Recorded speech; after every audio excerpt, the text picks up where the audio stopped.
Bismillah, dans cette vidéo, on va améliorer le programme de la dernière fois, séance 6. Donc le voilà. Donc je clique droit sur le fichier comportant l'extension VBP, donc c'est le projet. Je clique droit. Pourquoi? Parce que en réalité j'ai deux versions de Visual Basic, la version 6 et la version 4. Donc moi je l'ouvre avec la version 6.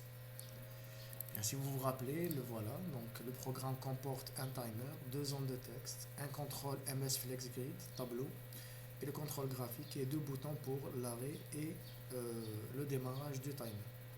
Donc ce qu'on va essayer de faire aujourd'hui, c'est d'enregistrer les données dans un fichier data et d'utiliser des menus et utiliser ce qu'on appelle les fonctions et les procédures dans ce programme.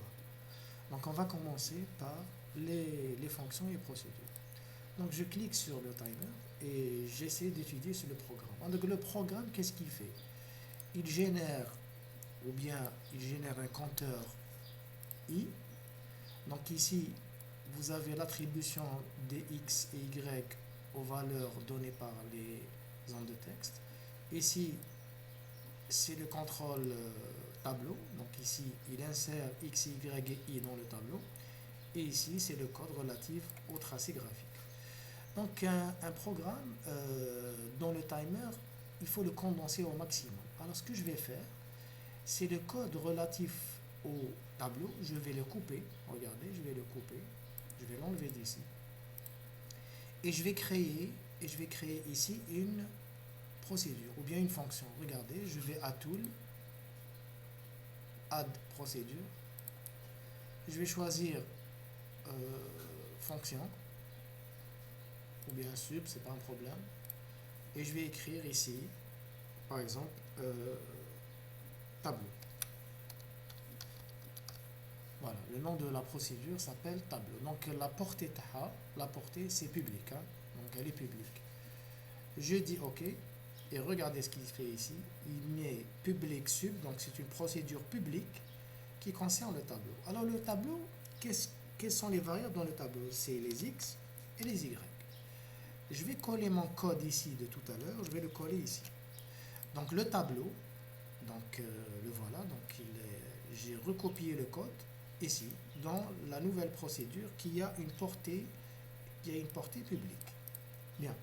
Comment appeler cette fonction, cette procédure? Je viens ici, par exemple, juste après x et y, juste après la définition de x et y, je mets call tableau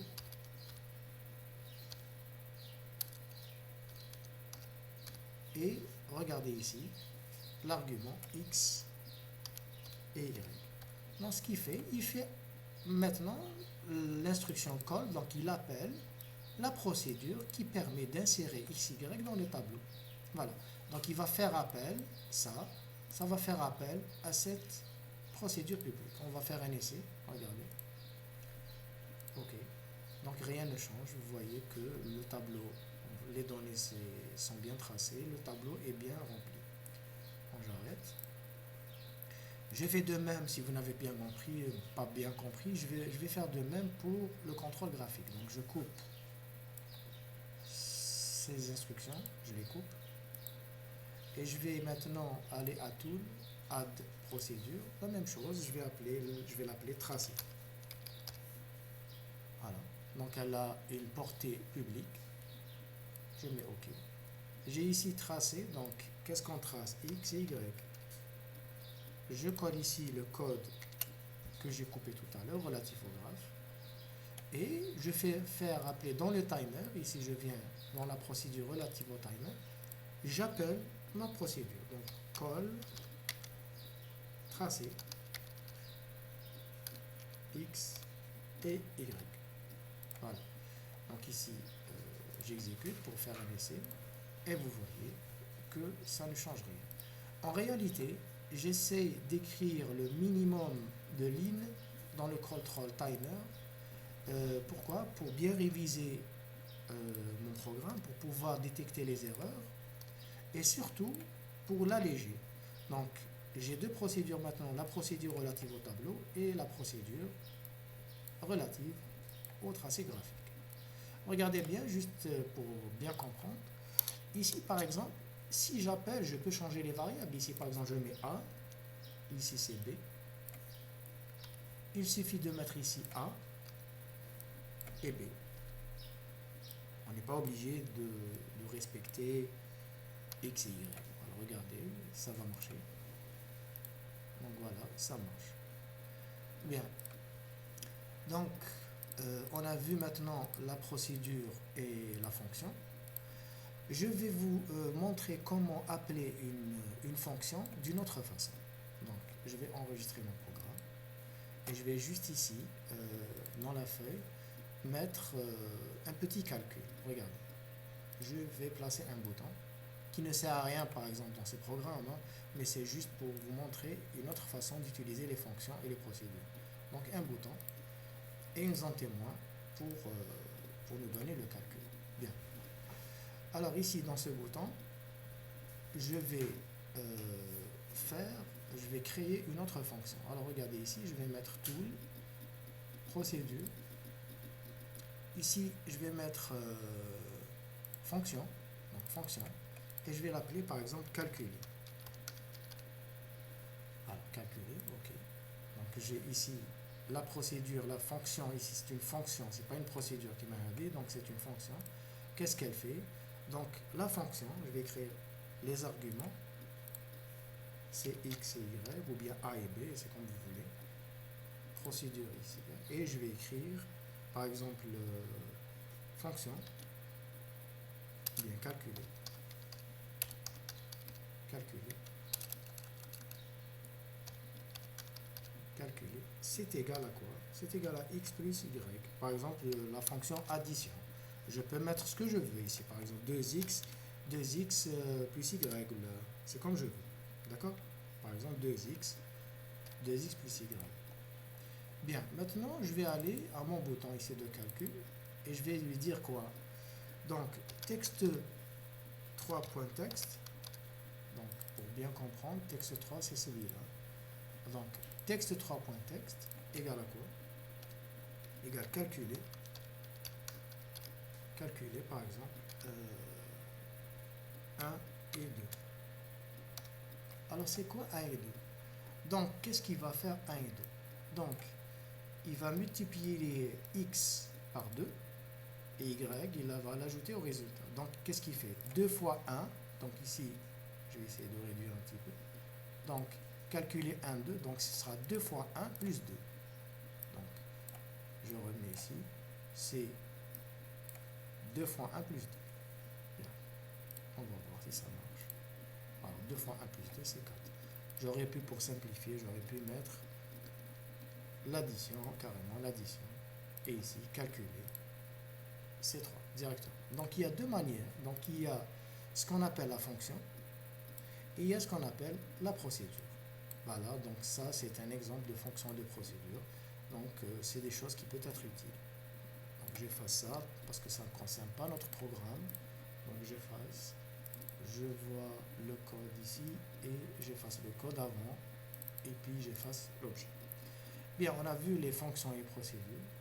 Maintenant, une autre amélioration du programme, c'est, vous avez vu tout à l'heure que si j'exécute mon code, vous avez vu ici que la ligne, enfin la largeur des colonnes, elle est manuellement redimensionnable. Donc on la dimensionne manuellement. En réalité, on ne sait pas exactement ce qui va venir ici comme valeur de x et d'y, c'est-à-dire la longueur de la chaîne de caractères. Alors, pour ce faire, ce qu'on va faire, c'est de détecter la largeur, par exemple, de cette colonne. On va se concentrer sur les x, et puis voir comment régler la taille ou bien la largeur de la colonne. Alors pour faire ça, je vais donner des valeurs de i, de x et de y un peu plus importantes. Par exemple, x est égal à la valeur de texte 1, enfin c'est la valeur de i. Je vais par exemple fois 1,2, 3, 4, 5, 6, 7, donc un chiffre assez lent. Et je vais voir que à l'exécution, regardez, là, la largeur elle est assez suffisante. Donc je vais rajouter ici. Et vous allez voir maintenant que la largeur ici, ça ne suffit plus. Donc il faut la régler manuellement. Donc on a cette façon, soit réglée manuellement ou bien automatiquement. Alors automatiquement, il faut détecter, en réalité, il faut détecter la largeur, enfin la longueur des variables. Alors je vais aller à mon timer, c'est là où ça se passe. Donc dans la procédure ici, je vais écrire par exemple read1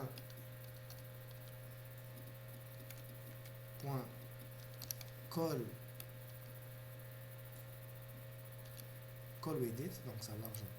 De quelle colonne? On veut la colonne par exemple numéro 1, donc je vais mettre l'argument 1 égale quoi? La longueur, c'est len, la longueur de x. La longueur de x. Puis vous allez voir que ça ne marche pas parce que len de x, par exemple, ici la longueur de x c'est quoi? C'est 1, 2, 3, 4, 5, 6, 7, 8, 9, 10, 11, 12, 13, 14, 15 et 16. Un peu plus même. Donc 16. Vous allez voir que la largeur ici, 16, c'est l'unité de la largeur, c'est du type, c'est très très petit, vous allez le comprendre. Donc si j'exécute, regardez les x ont disparu, en réalité sont là, c'est très très petit.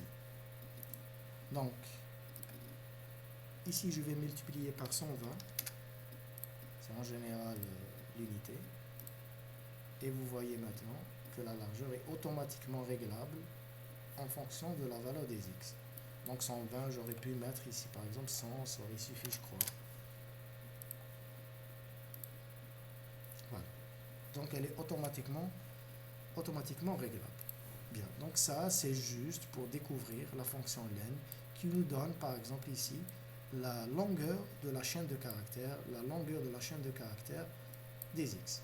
On peut mettre la même chose pour y, je copie ça et je copie tout ça finalement, CTRL-C,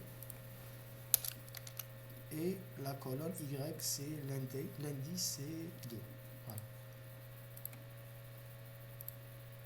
Voilà, maintenant la largeur elle est automatiquement réglable. Bien.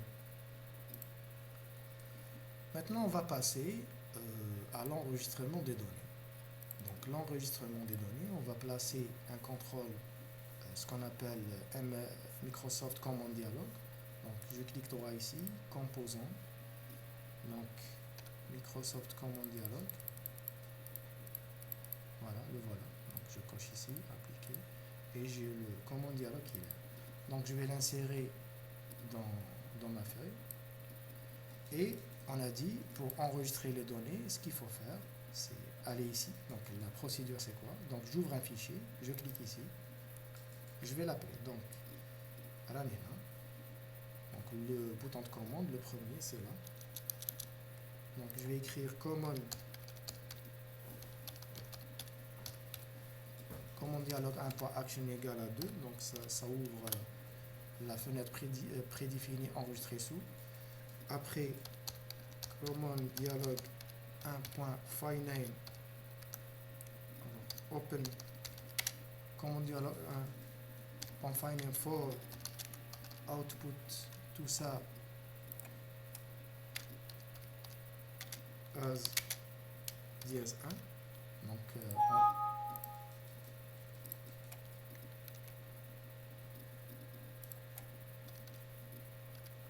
open command dialog 1.filename for output as DS1. Donc ça c'est l'ouverture et la préparation à l'écriture du fichier souhaité. Après dans le timer j'enregistre mes données. Donc le timer c'est ça. Donc ici j'enregistre mes données comment? Donc print DS1 virgule x point virgule tab point virgule y. Alors les x et les y seront séparés par une tabulation. J'aurais pu par exemple ici rajouter i point virgule tab point virgule x. Donc j'aurai un fichier qui comporte les i, les x et les y séparés par une tabulation. Bien, il faut finir par arrêter l'enregistrement. Donc ici stop. Donc il y a une petite erreur d'orthographe ici. Donc c'est stop. Voilà, donc stop, dans le bouton relatif au stop, alors qu'est-ce qu'il y a? Il y a timer1.enable est égal à false, et je ferme mon fichier, donc close, dièse 1. Voilà. Donc j'enregistre mon projet, j'essaye, je fais un petit essai, donc ok. Donc j'ai mon bureau ici, j'enregistre dans un fichier par exemple test, sur le bureau, enregistré, et j'ai mes données qui défilent, donc X, Y, donc ici ils sont consignés dans le tableau, et mon graphe qui défile, donc c'est la fonction X au carré. J'arrête mon programme, et je vérifie est-ce que le fichier existe, donc le voilà test, je l'ouvre, donc avec le bloc-notes, et vous regardez, donc j'ai des datas ici, ça c'est les I, ça c'est les X, et ça c'est les Y.